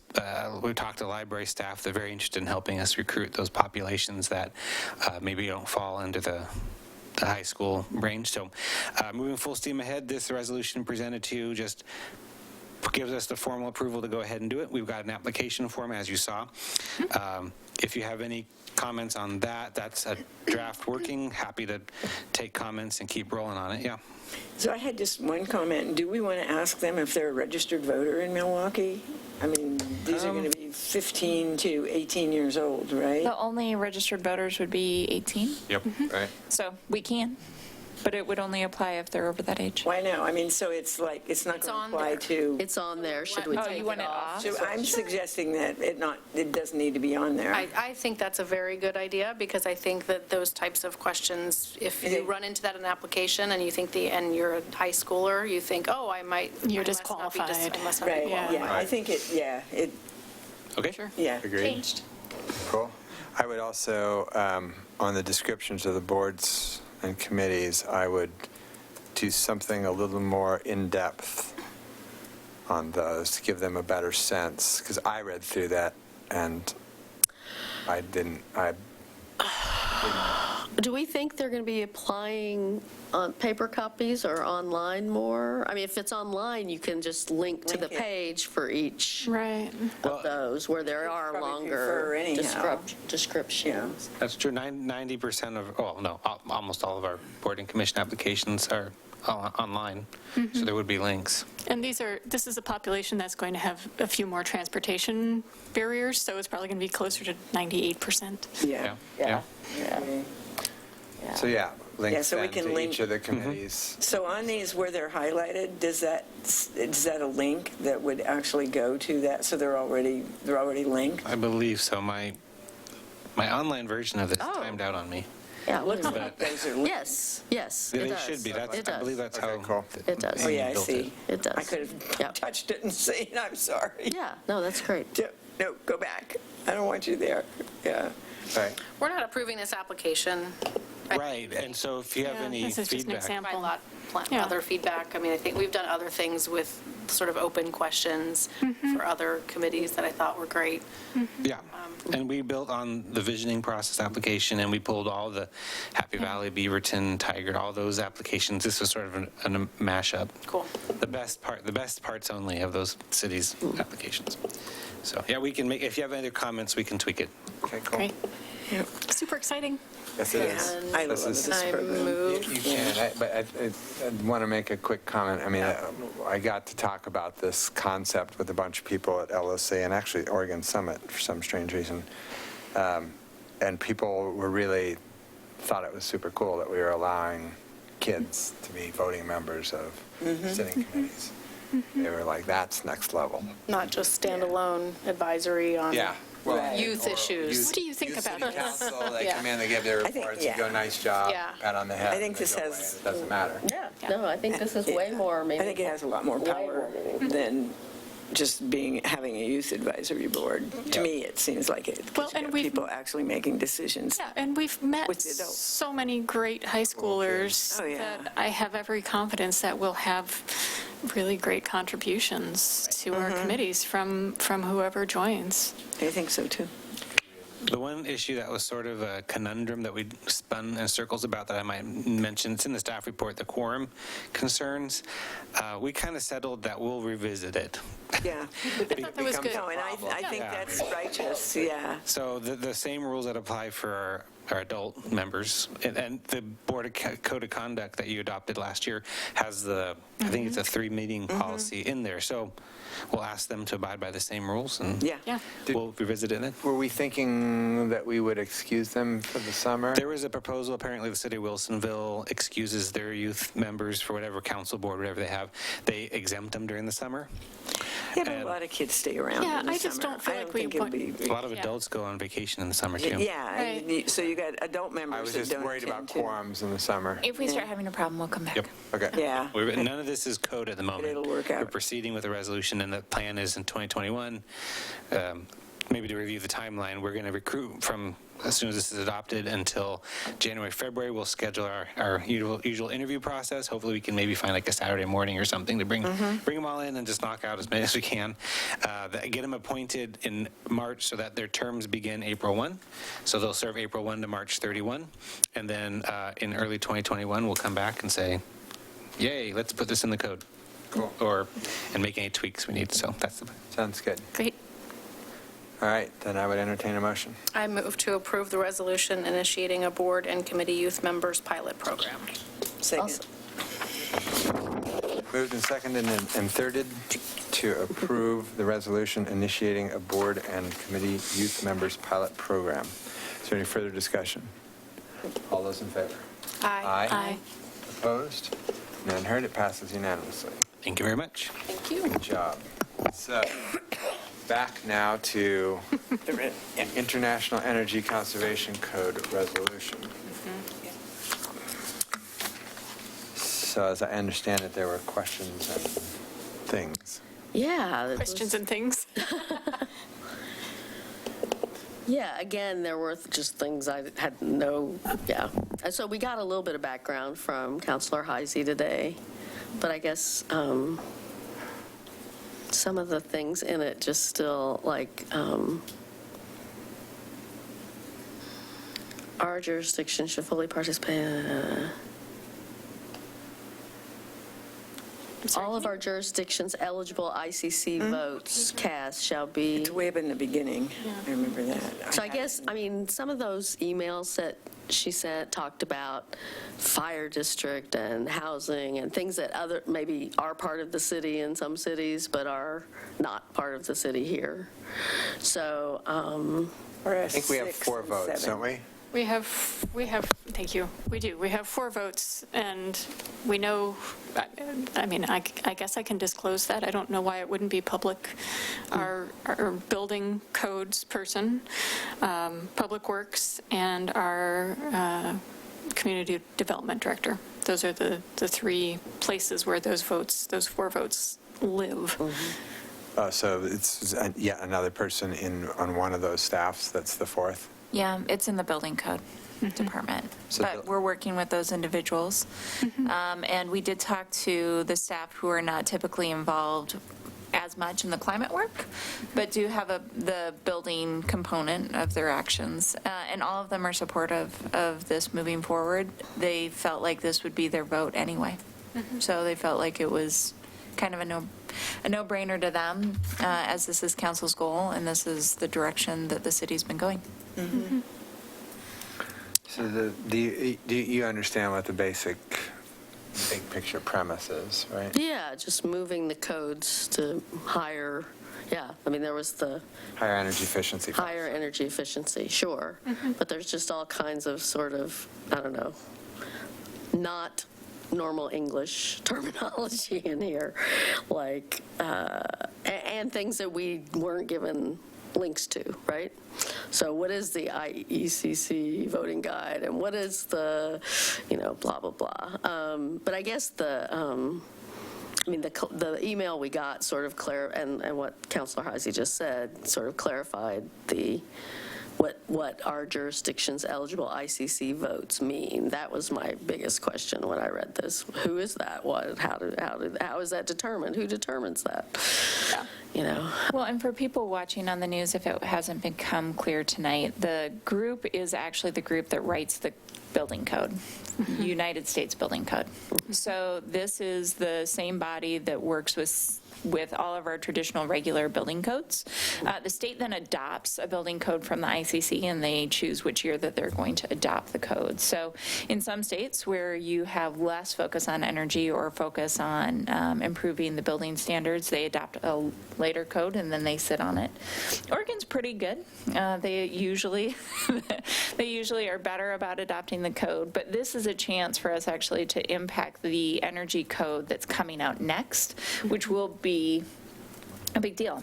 And once it's approved by the IECC, then it would be getting it adopted through the state so that it's the highest and best energy code that could be impacting our buildings.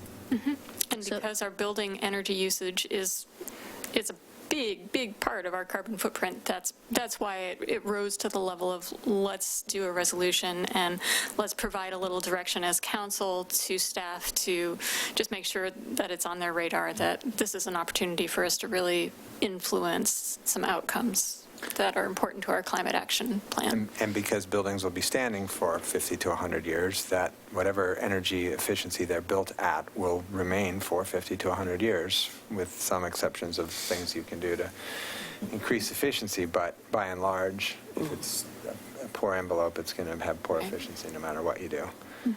So my question was, there was one of my other questions was, there was a report in the media a week or two ago about how the home builders have stacked some of these IECC committees and have had, the ability to quash things like this.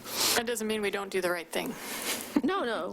The question is, should we be doing more? Should we be sending this to the fire district, if other partners we have in the county who also have a vote on this and who also might be helpful in counteracting what home builders, or who might be conversely hearing from home builders, and whom we want to make sure they hear the other side. Yeah, I agree. A letter of explanation and a copy of our resolution, I think, is a good idea. It's, yes, that they are absolutely doing that. They are actually crafting code at the federal level to do the opposite of what this does, to not to make the energy efficiency be worse, but to not increase it, and then to disallow states from having higher than the federal. Well, I mean, the ICC part can't undo what Congress does, right? But at least shining a light on what the ICC is doing, and that this is an opportunity, and that the home builders were, I mean, it's a pretty damning article. If you haven't seen it, I can send the link around. Actually. Yeah. I thought you did send it around. She did. Yeah. Okay. Yeah. Oh, did I? Okay. Because I thought that was how I'd seen it. There is a group that's working on this, so I know a number of the cities that we typically partner with, and a number of like-minded agencies are working on some something similar, but we have been asked to actually provide our resolution just because it's a cleaner version. So we can make sure that we get it out to that body as well as out to anyone that Sam would recommend. I mean, I guess given that it's already November and we're only, I guess the voting is all this month, is that It what I starts November understand correctly? 13th, I believe. Pardon? I believe it starts November 13th and goes to the 26th. There's a span of time. I mean, it seems like we maybe don't have time or staffing to do a lot of outreach on this, but it'd be nice to have this, I mean, like you guys had this conversation at LOC, and if we'd gotten right on it after LOC we could have done a little more outreach.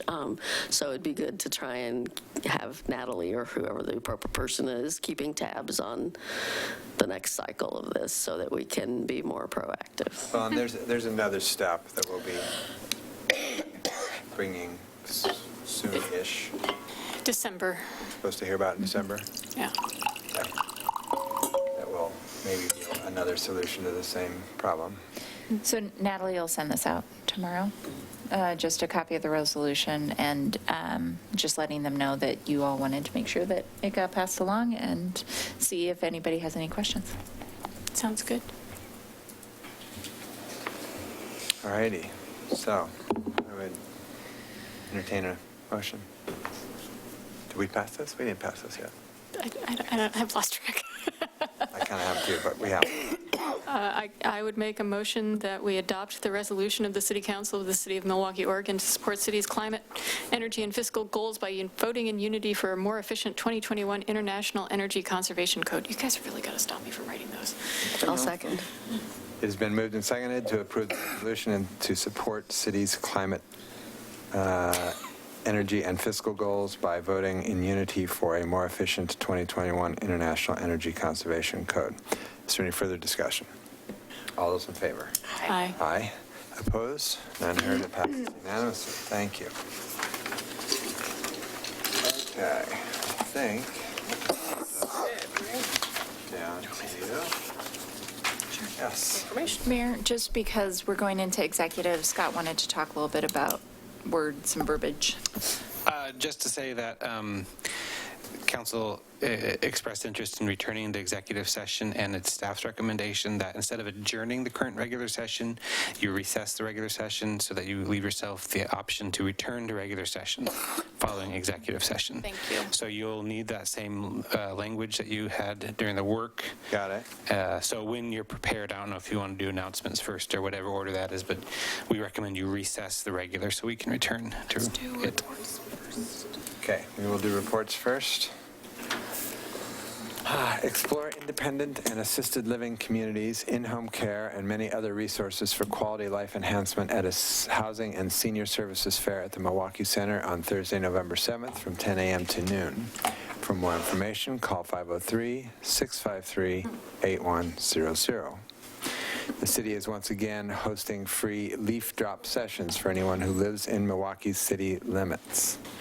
The collections will take place on Saturday from 7 a.m. to 2 p.m., including on Saturdays from 7 a.m. to 2 p.m., including November 9th, 23rd, and December 7th and 14th. All participants are asked to bring a utility bill as proof of residency. The drop-off location is at Johnson Creek Building, located at 6101 Southeast Johnson Creek Boulevard.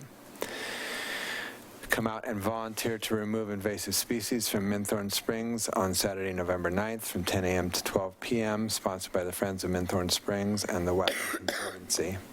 Volunteers will also clear paths and pick up litter for bird watchers and others who enjoy this treasured wetland. The Milwaukee Parks Foundation will have a lunch party on Sunday, November 17th from 5 to 7 p.m. at the Chapel Theater on Harrison Street. The event will include a silent auction, live music, door prizes, and refreshments. Tickets are $10 per person or $15 per couple. And which you can purchase in advance at MilwaukeeParksFoundation.org. Join the city and its partners to celebrate the completion of the South Downtown Plaza on Thursday, November 21st from 5:30 to 7:30 p.m.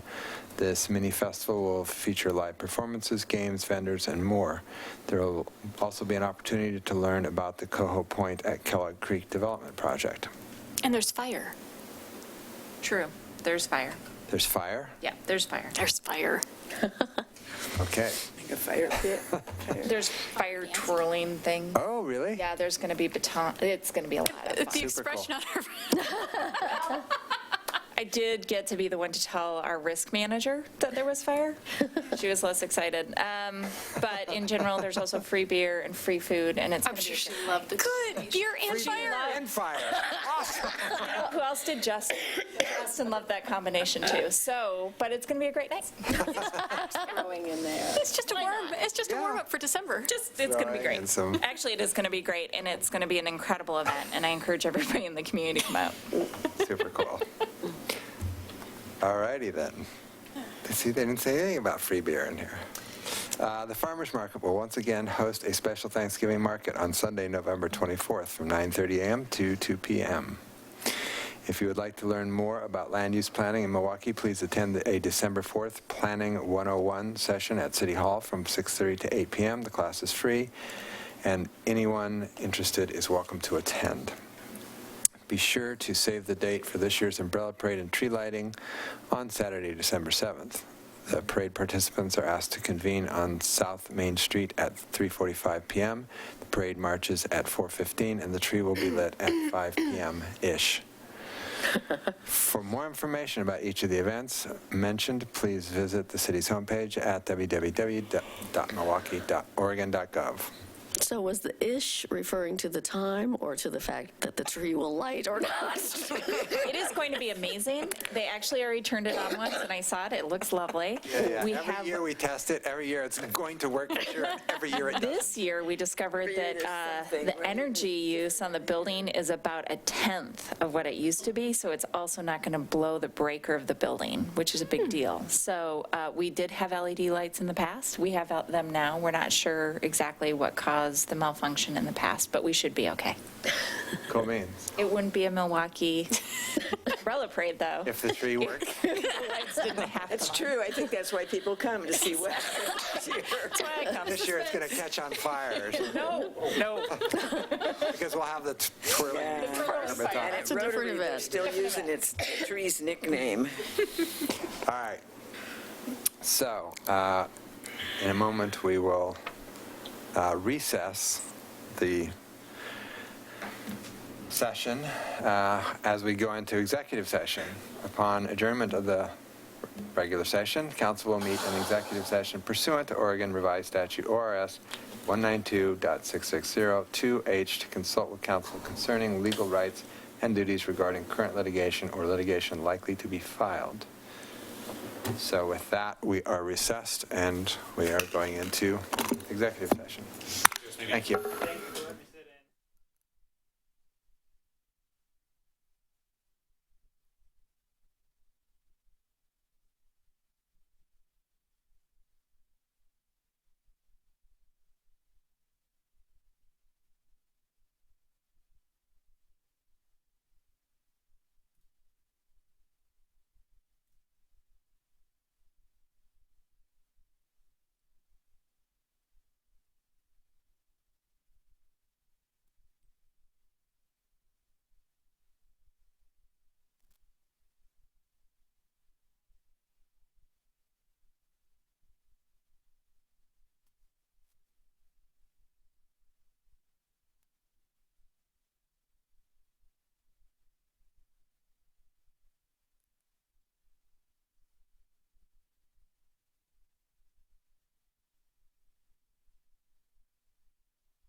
Lights on.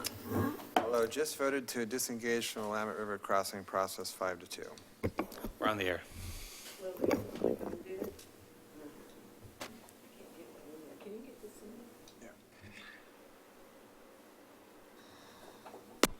Oh, good job. We sound so loud. Yeah, it's different than usual. Okay. So we're back on the record? Okay. Okay, so we are out of recess and back into the regular session. And I'd like to make a motion, Mr. Mayor. I move that the city move forward with the legal action that was discussed in our executive session tonight. I'll second. It's been moved and seconded to move forward with the legal action that we discussed in the executive session a few minutes ago. Is there any further discussion? All those in favor? Aye. Opposed? None heard. I move to close the regular session. I second. It's been moved and seconded to adjourn. All those in favor? Aye. We are adjourned.